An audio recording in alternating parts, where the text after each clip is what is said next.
Bonjour à tous, j'ai le plaisir de vous retrouver aujourd'hui dans une nouvelle vidéo pour vous faire une revue sur la toute dernière palette de Urban Decay, la Naked It. Et oui, vous vous dites encore, si vous avez déjà regardé plusieurs vidéos et vous en avez déjà vu passer pas mal, je comprends tout à fait, donc si ça vous intéresse pas, il n'y a pas de souci. Moi, je vais en vous donner mon avis, ça fait un petit moment que je l'ai et que je la teste pour vous donner un avis complètement objectif comme d'habitude, puisque je l'ai acheté avec mes petits sous. Donc c'est parti. Alors déjà il faut savoir qu'elle est vendue 49,95 € chez Sephora, qu'elle est disponible depuis fin juillet.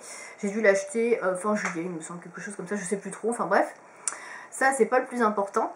Je l'ai acheté, j'avais 20%, donc je l'ai eu à 40 € je crois, quelque chose comme ça. Donc c'était pas si cher, c'était un peu moins cher, donc ça allait. Sinon je ne l'aurais probablement pas acheté si j'ai pas eu de promo, très clairement, parce que j'en ai pas spécialement besoin. À la base je voulais pas acheter cette palette, enfin elle m'intéressait pas. D'ailleurs je voulais vous faire une vidéo totalement à part, une vidéo des anti-haul, donc des produits, des choses que je n'achèterais pas, et je voulais vous parler de la Naked It, et puis finalement j'ai craqué, je l'ai acheté. Donc cette palette ne figurerait pas dans cette vidéo, mais c'est pas grave. Bref, donc je vais vous en faire une revue assez rapide parce qu'il y a déjà beaucoup de revues sur internet. Au niveau des swatchs c'est pareil, vous en trouverez des tonnes sur internet, donc je pense que voilà, on va faire quelque chose de rapide, comme ça vous aurez un petit avis en plus si ça vous intéresse au cas où. Voilà, donc au niveau du packaging, elle se présente comme ceci, donc c'est un packaging assez similaire aux précédentes. Ce qui change, c'est que la palette est comme cela, dans un étui comme ceci, et qu'elle se place ensuite dans un étui comme ça. C'est ce qui change en fait. Avant c'était une boîte, et sur la boîte vous avez des allumettes, voilà. Je suis pas super fan, mais bon, il y en a qui aiment. Et donc de l'autre côté de la boîte, vous avez ça. Voilà. Ouais, sans plus. La palette, elle, se présente comme ceci. Donc elle ressemble quand même beaucoup aux palettes de Naked, hein, notamment la Smoky. Enfin les dernières quoi en tout cas. Et donc elle est dans les tons orangés. Donc vous vous en doutez, c'est une palette aux couleurs chaud, qui est parfaite pour cet été. Avec un petit embout, un petit pinceau double embout, voilà. Plat et creux. Un miroir, et vous avez les fards à paupières qui se trouvent comme ceci. Voilà, vous avez les fards, donc vous pouvez voir, c'est quand même une majorité, d'ailleurs c'est ça de toute manière, de fards dans les tons chauds. Voilà, donc des neutres chauds, des neutres très foncés, des neutres irisés, des neutres mat. Vous avez un petit peu de tout dans cette palette. Une très très belle palette de tons chauds pour tous les jours et pour les soirées, et voilà. Donc au niveau des fards à paupières, on va commencer par là. On va pas repartir sur les packaging parce qu'elle est vraiment très similaire aux anciens packaging des Naked, c'est franchement le même style. Au niveau des fards à paupières, moi j'ai testé donc cette palette je la teste depuis un petit moment, donc je la porte pas aujourd'hui parce qu'à chaque fois que je fais des vidéos, de toute façon je porte pas. Je rigole, mais c'est presque tout le temps ça en tout cas. Je la porte pas aujourd'hui, mais j'ai porté à peu près tous les fards. Peut-être un ou deux que je n'ai pas porté, mais franchement j'ai quasiment tout porté. Les fards sont super bien pigmentés. Moi j'ai pas grand chose à dire là-dessus. Peut-être un petit peu moins pigmenté sur les clairs ici. Et encore, je trouve que franchement c'est tout à fait correct. Sinon la pigmentation est vraiment très bonne. Donc je vais vous faire un swatch par exemple sur un des clairs. Donc celui-ci là, le beige. Oui, il est quand même tout à fait correct. C'est un beige mat. Voilà, il se voit pas énormément parce que il est les couleurs de ma peau.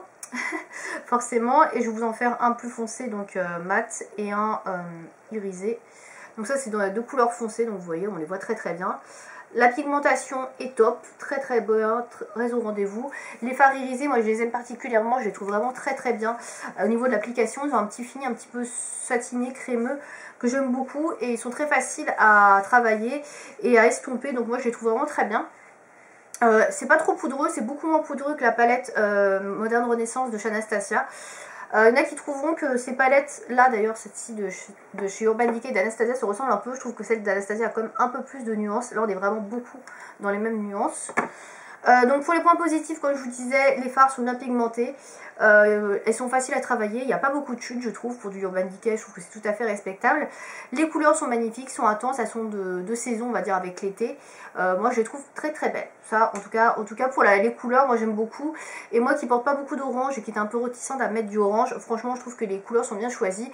Et pour moi en tout cas ça met vraiment très très bien mon iris vert en valeur, donc moi je les trouve très jolies. Pour les points négatifs, on va y venir tout de suite, puisque j'ai pas de trucs à dire de toute façon sur cette palette. Le premier point négatif pour moi, c'est qu'il manque un fard noir. Vous voyez, il y a un fard un peu foncé ici, qui a une espèce de marron foncé, un marron, voilà, un marron un peu prune d'ailleurs. Ici vous avez un irisé mais il n'y a pas de noir. Un noir mat ça aurait été vraiment le bienvenu. C'est vraiment le fard qui manque dans cette palette. C'est vraiment le truc qui manque dans la palette, vraiment cruellement. Et du coup on peut pas se maquiller qu'avec cette palette, enfin c'est compliqué.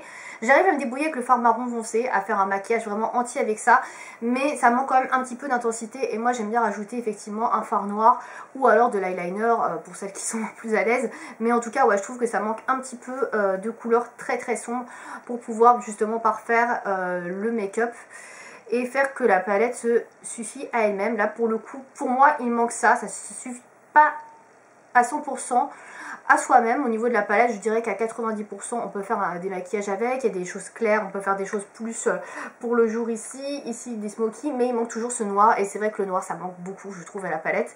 Et ça je suis un peu déçue de la part de Human Decay, je pense qu'ils auraient pu retirer par exemple le fard là qui est ici, une Fuego ou fard un des deux et mettre un noir mat. Je trouve que ouais, par exemple celui-ci il ressemble pas mal à celui-là, un peu plus foncé. Ils auraient pu en retirer un et mettre un noir, ça aurait été beaucoup mieux je trouve. Autre point négatif, les couleurs, elles sont trop dans les mêmes tons, je trouve, pour certaines couleurs. Je pense par exemple à celle-ci qui s'appelle, alors attendez, je retrouve les noms, Lambré, alors je crois qu'on dit comme ça. Très très jolie couleur irisée, qui est magnifique. Alors, moi j'aime beaucoup cette couleur-là. Et celle-ci qui s'appelle Scorched. Elles sont très semblables. Alors Scorch est légèrement plus foncé. Voilà, je vous montre les deux, donc je pense que vous voyez que Scorch qui est ici est plus foncé, mais c'est pas flagrant, et donc là je les mets toutes les deux, donc là on voit quand même une différence, mais quand vous commencez à les travailler, ou si vous voulez faire un dégradé avec, elles se font trop bien entre elles, et du coup on voit plus la différence entre les deux, on sait plus laquelle est Scorch et laquelle est Lambré, et du coup je trouve qu'il n'y a pas assez de différence au niveau des tonalités, on est trop sur le même genre de tonalité, et du coup on a quasiment l'impression d'avoir la même couleur. Moi, ce que j'aime pas trop dans cette palette, et ce que je reproche, à part le fait qu'il manque un noir, c'est qu'on est trop dans des tons similaires. Voilà, on est vraiment dans des couleurs très similaires au niveau des teintes choisies, des fards choisis. Comme on est vraiment dans des orangés, c'est très similaire comme couleur, vous regardez, enfin je sais pas, ça se voit quoi. On est vraiment dans des teintes très proches. Et du coup, quand on fait un maquillage, on a quand même tendance, quand on tape toujours dans ces couleurs-là au milieu, à avoir la même chose, le même résultat, peu importe la couleur qu'on choisira de base et avec laquelle on la mixera. On a quand même des make-up qui sont très semblables.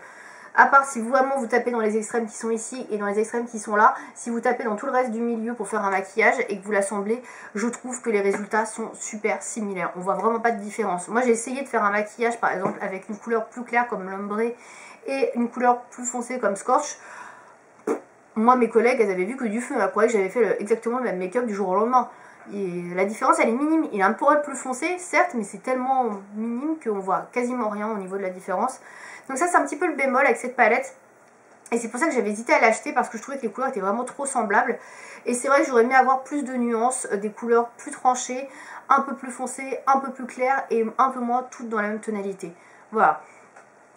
Après, les fards qui sont choisis sont très bien, comme je disais, sont très pigmentés. Mais si vous ne mixez pas avec une autre palette, vous allez retrouver avec toujours le même genre de maquillage. Et c'est un peu lassant à la force. Voilà.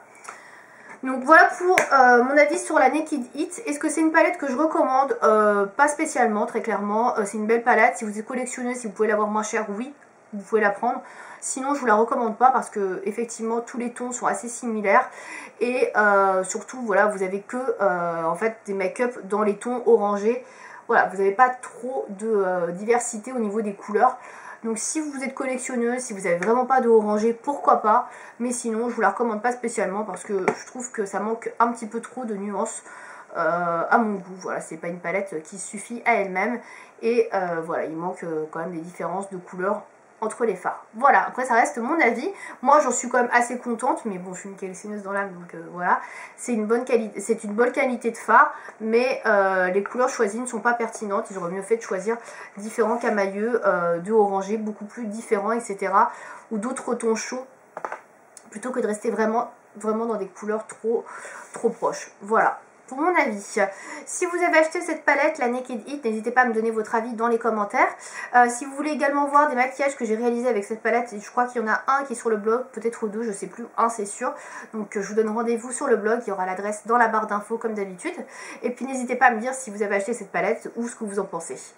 Merci de m'avoir suivi, à bientôt.